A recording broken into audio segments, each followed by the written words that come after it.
नमस्कार दोस्तों। एपिसोड 11 लगना लॉर्ड इन डिफरेंट हाउसेस में आपका स्वागत है।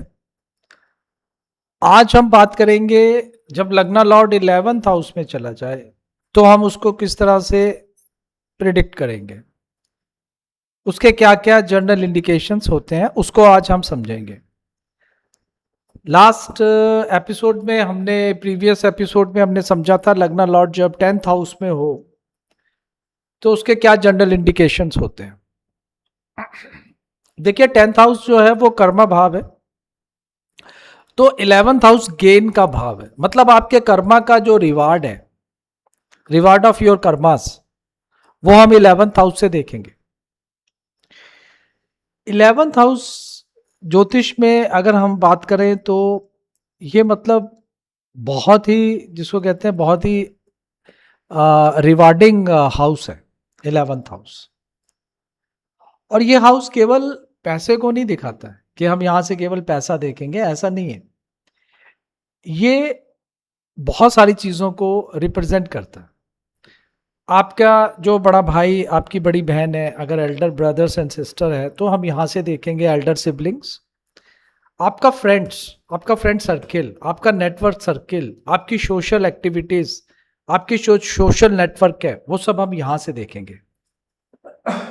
तो ये बहुत इंपॉर्टेंट हाउस हो गया उस पॉइंट ऑफ व्यू से।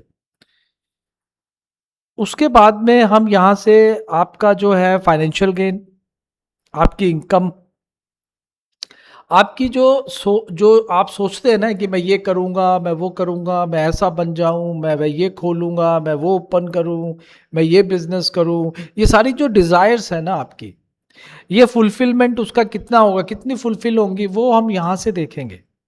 तो ये फुलफिलमेंट ऑफ डिजायर्स का हाउस है। आपके जो मल्टीपल सोर्स ऑफ इनकम है ये हम यहां से देखेंगे। आपका सोर्स ऑफ इनकम हम 11th हाउस से देखेंगे। लगना लॉट क्या है कि आपकी आइडेंटिटी है और आपकी लाइफ की डायरेक्शन है। तो आपकी आइडेंटिटी और आपकी लाइफ की डायरेक्शन 11th हाउस में चली गई। इसका मतलब कि एक हो गया कि आप नेचुरली अचीवमेंट्स और गेन्स की तरफ बढ़ गए। ठीक है जी। तो अब इसको समझेंगे जरा।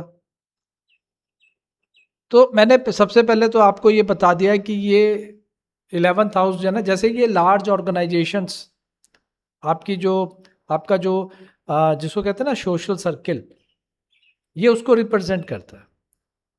तो अब आपका लग्न लॉर्ड 11th में चला गया तो ये क्या क्या रिप्रेजेंट करेगा। एक तो ये है, देखिए कि ऐसे लोग जो है ना वो अपॉर्चुनिटी को अट्रैक्ट करते हैं। जनरली तो हमने ये सुना है ना कि अपॉर्चुनिटीज लोगों को अट्रैक्ट करती हैं, लेकिन जब आपका लग्न लॉर्ड 11th में आ जाए तो ऐसे लोग अपॉर्चुनिटीज को अट्रैक्ट करते हैं। मतलब कहने का ये हो गया कि ये लोग जानते हैं कि लोगों से काम कैसे लेना है। ये लोग जानते हैं कि लोगों से मिलके कैसे काम करना है।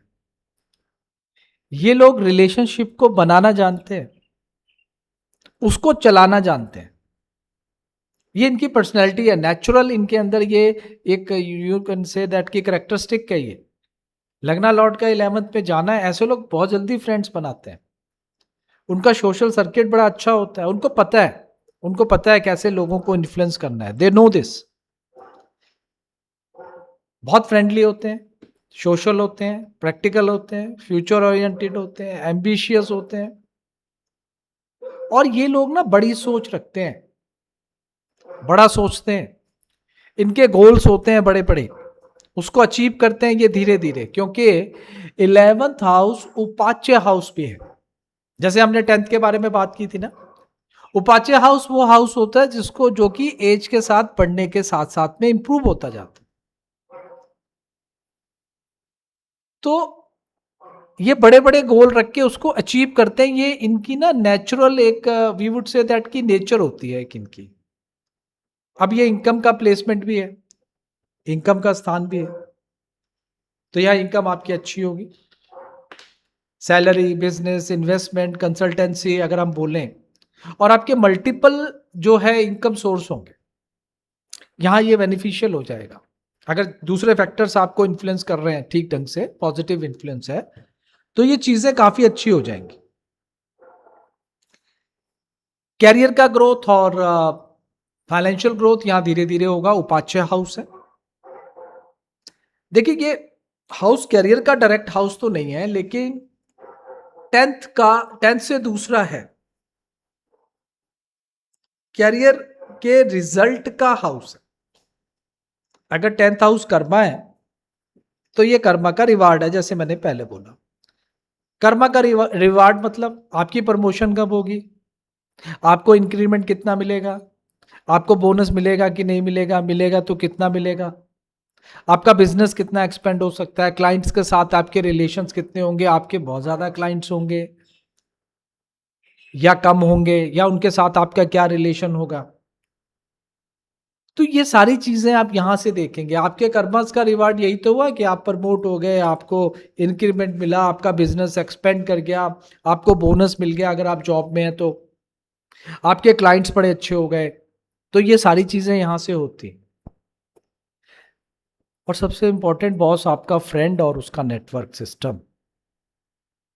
बहुत अच्छा नेटवर्किंग स्किल होता है इन लोगों में। इनको पता है कि लोगों को इन्फ्लुएंस कैसे करना है, उनसे कनेक्ट कैसे करना है, ये इनको पता है। कई बार ऐसे लोगों के फ्रेंड्स ही इनके लिए अपॉर्चुनिटीज लेके आ जाते हैं कि चल यार ये करते हैं, ये मैंने सोचा है, ये एक प्लान है यार, ये करते हैं, ये बहुत बढ़िया रहेगा, और वो सक्सेसफुल हो जाते हैं। तो इनके फ्रेंड्स ही इनकी लाइफ के लिए एक इंपॉर्टेंट अपॉर्चुनिटीज लेके आते हैं।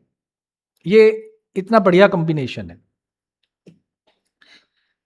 अगर लग्ना लॉर्ड एफ्लेक्टेड हो गया यहां पे, अब थोड़ा ध्यान देने की बात है, तो आप रॉन्ग कंपनी के साथ में या आप शेल्फिश फ्रेंड्स के साथ में ऐसे आपको मिल सकता है। तो यहां ये भी ध्यान रखना है कि लग्नेश 11th में आ गया तो सब अच्छा अच्छा है, ऐसा नहीं है।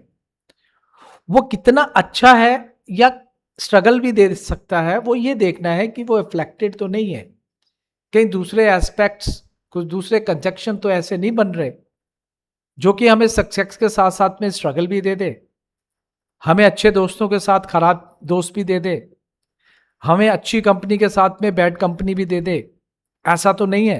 तो वो ये डिपेंड करेगा, दूसरे फैक्टर्स भी हमें देखने पड़ेंगे। अब जैसे मैंने बताया कि ये एल्डर सिबलिंग्स का हाउस है, तो डेफिनेटली अगर आपका लग्ना लॉर्ड, अब यहाँ फिर मैं डेफिनेटली वर्ड यूज नहीं करूंगा, लग्ना लॉर्ड अगर 11th में चला गया है तो यहाँ पे आपके जो एल्डर ब्रदर या सिस्टर्स का आपको सपोर्ट मिलेगा, बिजनेस पार्टनरशिप या फैमिली का सपोर्ट आपको मिल सकता है। अब 11th house fulfilment of desires का भी हाउस है। यहां आपकी जो डिजायर्स हैं वो फुलफिल होती हैं। जितना स्ट्रांग होगा लग्ना लॉर्ड आपका, उतनी स्मूथली आपके विशेष जो हैं, आपकी डिजायर्स जो है वो फुलफिल होती जाएंगी। आप सोसाइटी में लीडरशिप का काम कर सकते हैं।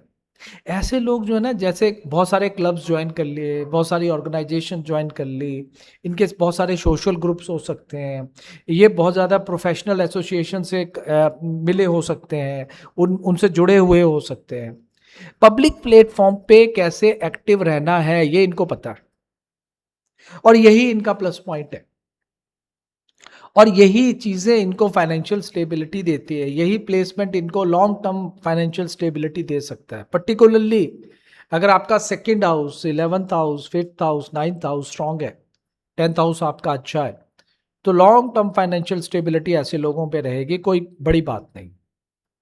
पॉजिटिव रिजल्ट्स आपको मिलेंगे। अगर ये ओन साइड में हो गया, एग्जॉल्टेड हो गया, फ्रेंड साइड में हो गया, और दूसरे अच्छे एस्पेक्ट्स हो गए, तो आपकी स्ट्रॉन्ग इनकम होगी, स्ट्रॉन्ग फाइनेंशियल ग्रोथ होगा, मल्टीपल सोर्स ऑफ इनकम होंगे, आपके फ्रेंड्स आपके लिए हेल्पफुल होंगे, आपके एल्डर सिबलिंग्स का, ब्रदर सिस्टर का आपको सपोर्ट मिलेगा, बिजनेस एक्सपेंशन आप कर सकते हैं, आपके विशेष फुलफिलमेंट होंगे, आपका प्रोफेशनल रिकॉग्नाइजेशन होगा, सोशल आपकी रिस्पेक्ट होगी। लेकिन वहां पे थोड़ा चैलेंजिंग हो जाएगा अगर आपका लग्ना लॉर्ड डेब्लिएटेड हो गया, कंबस्ट हो गया, या दूसरे अशुभ ग्रहों की दृष्टि हो गई, तो हो सकता है कि आपकी इनकम जो है इरेगुलर हो जाए, फ्रेंड्स से आपको थोड़ा डिसअपॉइंटमेंट मिले, फाइनेंशियल प्लानिंग आपकी कभी कभी वीक हो जाए, डिज़ायर फुलफिलमेंट होने में थोड़ा डिले हो जाए, तो यहाँ पे थोड़ी स्ट्रगल उस पॉइंट ऑफ व्यू से मिल जाएगी। इसीलिए मैं हमेशा बोलता हूँ कि एक प्लेसमेंट देख के आप सब कुछ बोल दें, ऐसा नहीं होना चाहिए। अब बहुत सारे फैक्टर्स भी आपको देखने हैं। अब ये उपाच्य होता है तो एज के साथ में इंप्रूव होएगा। ठीक है जी। क्लासिकल ज्योतिष में इसको लाभ भाव बोला गया। यहां का लग्ना लॉर्ड आके बैठ गया यहां पे, तो ये यही बोलता है कि व्यक्ति अपनी एफर्ट से, अपने सोशल कनेक्शन से गेन्स और अचीवमेंट्स को लेता है, प्राप्त करता है। तो ये जो है आपने देखा कि 11th हाउस बहुत सारी चीजों को रिप्रेजेंट करता है, और लग्ना लॉर्ड का 11th में आना एक बहुत ही मतलब this house is a very rewarding house. और ज्योतिष में ये भी कहा गया है कि 11th हाउस में बैठ के जो प्लैनेट्स हैं वो इन जनरल अच्छे फल ही देते हैं। बट अब जब हम हाउस वाइज एनालिसिस करेंगे तो हम हर एक हाउस को हम ब्रॉड वे में एनालाइज करेंगे, तो वहां पे हम ये चीजें भी डिस्कस करेंगे। तो मैं उम्मीद करता हूं कि 11th हाउस में जाना लग्ना लॉर्ड का, आप अच्छी तरह से इस चीज को समझ रहे होंगे कि क्या जनरल इंडिकेशंस होते हैं। मैं फिर से वही चीज रिपीट करूंगा कि लग्ना लॉर्ड की स्ट्रेंथ, राशि, हाउस का ऑनरशिप, नक्षत्र दृष्टि, कंजक्शन, D9 चार्ट, और सबसे इंपॉर्टेंट जिस टाइम आप प्रिडिक्ट करने जा रहे हैं उस टाइम दशा क्या चल रही है, वो आप जरूर देखेंगे। और हमेशा याद रखेंगे कि 11th हाउस सिर्फ पैसा ही नहीं कमाने का या पैसा ही नहीं देता है, ये उन रिवार्ड्स को भी देता है जो आपके कर्मों से, आपके रिलेशनशिप से, आपकी समझ से आपने बनाए हैं, उनका रिवार्ड है ये। ठीक है ना। इसलिए कर्मास को प्योर प्योर रखो। अगर आपके कर्मास अच्छे हैं तो डेफिनेटली आपका रिवार्ड्स बहुत अच्छा होगा। अब हम जो है नेक्स्ट एपिसोड में मिलेंगे जब लग्ना लॉर्ड 12th हाउस में चला गया। 12th house actually house of x, हम कहते हैं कि एक्सपेंसेस का हाउस है, लेकिन ये फॉरेन लैंड्स का हाउस है। ये आपको इमिग्रेंट कराता है। आपकी जो आइसोलेशन है, मोक्षा का हाउस है, स्पिरिचुअलिटी है, वो हम यहां से देखेंगे। 12th house is very important house. और जब लग्ना लॉर्ड आपका 12th में चला जाए तो यहाँ मैं एक चीज हमेशा कहूंगा यार कि लग्ना लॉर्ड का 6th में जाना, लग्ना लॉर्ड का 8th में जाना, लग्ना लॉर्ड का 12th में जाना केवल और केवल बुरा नहीं होता। इसके बहुत अच्छे इफेक्ट्स भी होते हैं जो हमने ऑलरेडी 6th और 8th हाउसेस के लिए डिस्कस किए हैं। इसी तरह से हम लग्ना लॉर्ड का 12th में जाना क्या इफेक्ट्स करता है वो हम समझेंगे। तब तक आप राजवैदिक एस्ट्रो को सब्सक्राइब करें, लाइक करें, शेयर करें और कमेंट्स भी जरूर करें। मिलते हैं नेक्स्ट एपिसोड में। टिल देन, धन्यवाद।